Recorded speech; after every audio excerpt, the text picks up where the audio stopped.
Hello, welcome back to Anemoiapolis. We're going to do elevator 2 and elevator 3. So, in this one, just turning down the sound a little bit, you can play around with the golf course. Again, this is done by Andrew Quest. At the time he was in college, he was toying around with random procedural generation. Paul's borrowed some concepts from this game, and in our last video we showed that Andrew Quest himself borrowed, so he's not really that worried. Liminal also borrowed apparently from this game, though we haven't played that game. So the whole objective is to go through an abandoned mall and bring 5 elevators up to the surface. We brought one up. This is the currency that you need to take. Now I went back to the beginning and tried to see how many tickets, and as you can see I already have 100 tickets, which is the highest that the last elevator requires. So you got more than enough tickets. I like the groovy carpet, look at that, and I love the little gardens here. It's great. Now you can go down there and automatically go back to the elevator, or you can run the gauntlet of the golf course. I'm only going to go up to hole 9. It's endless, and this is where the random procedural generation kicks in. Like the further you go on, the longer and longer. Some people have gone up to the hole 69 for obvious screenshots, because that's where their mind thinks. But I'm not going to go up to that. If you want to go and take a screenshot yourself, that's up to you. But I'm only going to go to hole 9, and as you can see, it just keeps getting bigger and bigger. The game just regenerates little packets of information, and each hole gets longer and longer, and by I don't know, hole 30, it's exhausting. So eventually you will tire out and you will go, no, I'm going to go down the exit and stop the random procedural generation. And that's basically what the game sort of tests you on. How do you feel about that? So it's even doing that on the exit. Like, this is undoubtedly not a real exit, but this is the only way of getting out of the mini golf, and that's it. We get taken back to the room, and we take the elevator back up, and that's the 3rd elevator. Now in this game, each time you take an elevator, it automatically saves your game. So that's how the game works, and we go back to the hub.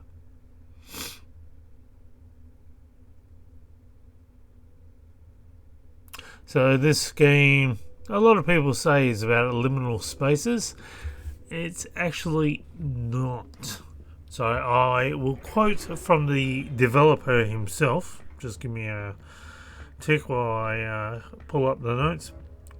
This is from the developer. The underlying story of Anemoiapolis is about corporate pyramid schemes.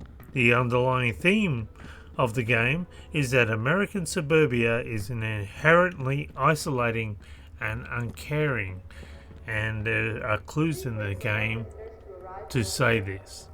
And we're about to see that here in the cinema. So this takes 40 tickets. It will extract 40 tickets from the ones that I've saved. And so this is what the developer was trying to get across. Now, of course, as I've stated to you in the previous video, this isn't a real place. This is a mental place that we have brought ourselves into. So the entity, which we will eventually come across, called the Shadow Man, as you can see, it takes 10 tickets to get back, won't actually appear in this video. That will appear in the next video. But it can't be a real entity because this is a mental place that we have put upon ourselves, sort of thing. Now, Anemoiapolis is, as we stated in the previous video, is having feelings of nostalgia for a time and place that you've never been, and that's what the meaning of the title of the game. So that's how you get out of that little puzzle element. Now, this is where people start to feel that the game is a little bit haunted, or that but this is not a real place.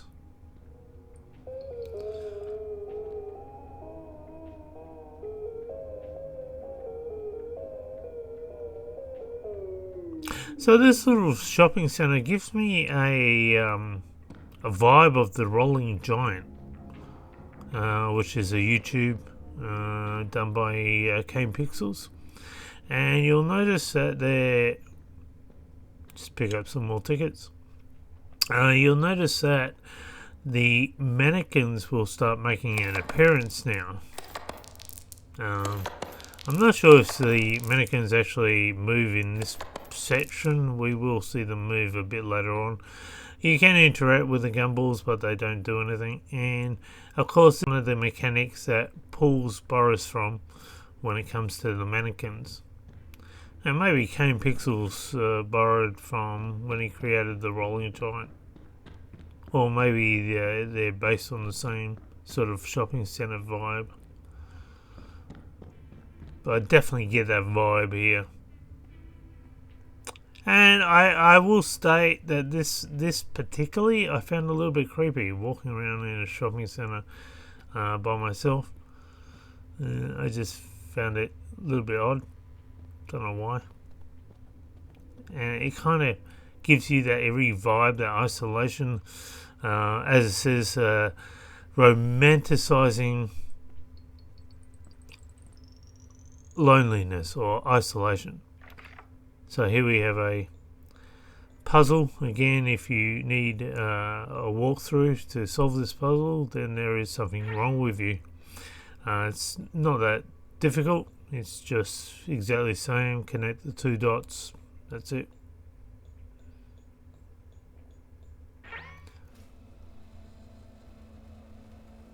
That will raise, and it will also raise the one on the other side. I'm not sure. Is that moving? No. I'm not sure if they move here in this particular. I've got this funny feeling they do, but I could be wrong.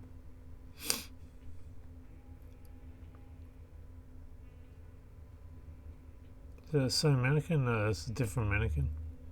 Pretty sure that's a different mannequin. It's not the same mannequin that's moved. Don't think so, anyway.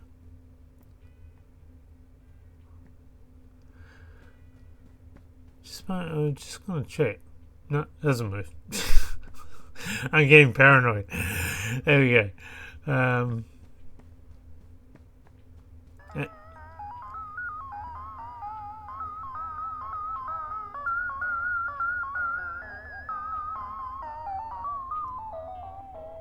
You'll notice that amusement ride actually went faster as well when it triggered all by itself to sort of say that there's a presence around.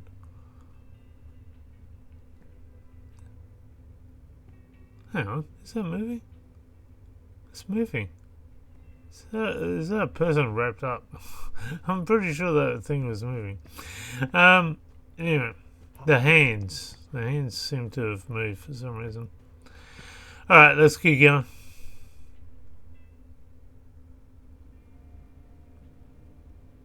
But Andrew Quest didn't say, it's based on a haunted shopping centre or anything like that. He actually stated, what the whole game was about. And as I said, he stated, I think it was...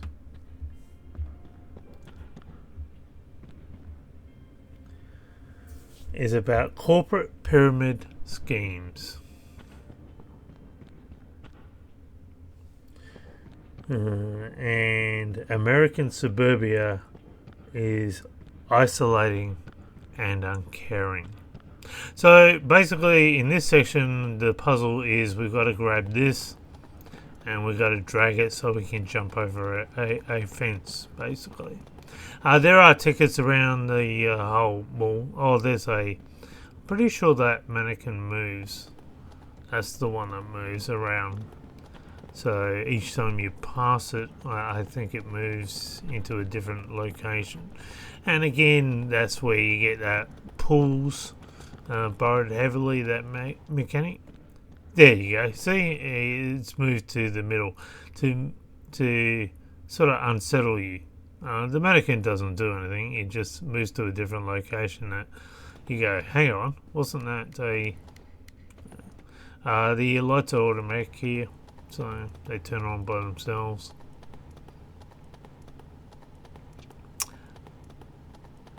But I guess Andrew Quest was trying to play tricks on your mind, like, is your mind playing tricks? Did that thing move, or am I imagining it moved? You know, am I alone here? That sort of thing. And he does that very well in the way he sets up the program here. Now, this isn't random procedural generated. This is just a maze that goes the same way all the time. I sound like a duck with a cold every time I jump. What the story is with that.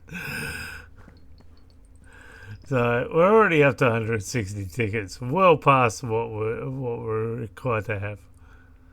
So this is the cinema. Again, the idea is to unsettle you, unnerve you.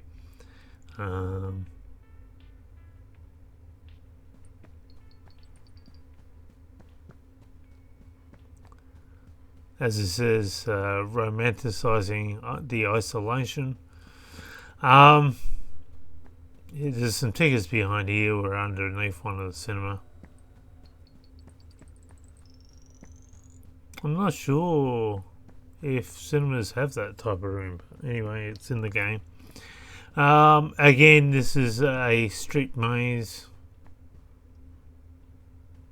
The doors will... it's a dictated path. The doors are all locked.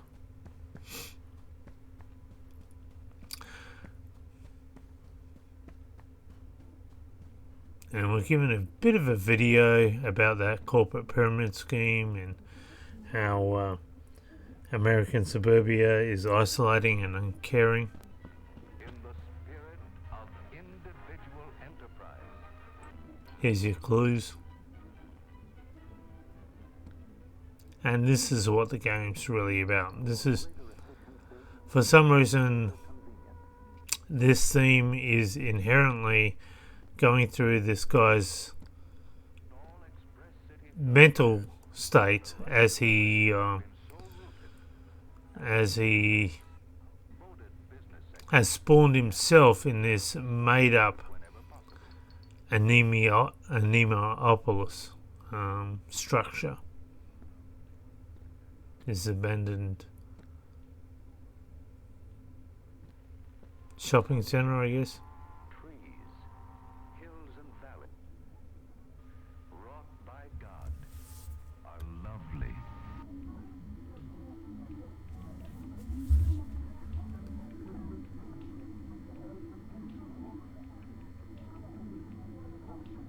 Residential, commercial, and industrial areas all have been separated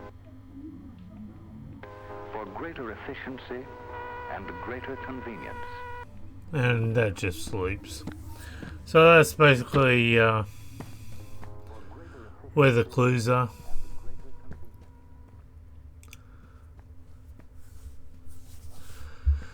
And we have to find 2 more cinema rooms. You can't go anywhere else, you can't explore anywhere else, so it's all a dictated path. So Andrew Quest was from Michigan. He talked about how American has so much space that often they don't demolish buildings that have been abandoned, but just leave them. Some tickets over there.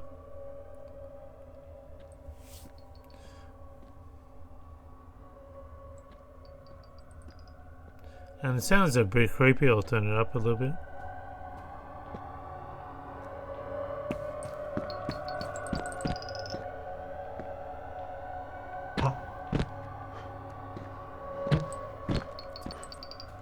That jumping noise is so weird. That's the weirdest thing about it. And the next room that we go in, again, well, $2.95 tickets. Wow. What we got now? 300. There we go. So this room that we're about to go in, again, is, not reality. So again, it's just emphasizes the fact that we are in a mental, we have put ourselves into a mental like maze, a place, a state of mind. And so the entity evidently also can't be real. It's a symbol. And we'll talk about the entity and the symbol in the next video when we come across the Shadow Man. Going up. So when people say this is all about liminal spaces, I find that an incorrect statement. Liminal spaces is part of it, but it's not what the whole entire game is about. But the fact that people misinterpret that or don't get that is really testimony that the developer missed his mark there, bringing that message across properly in the game. And as you'll see, we've got 2 more elevators left. Okay, until next time, bye for now.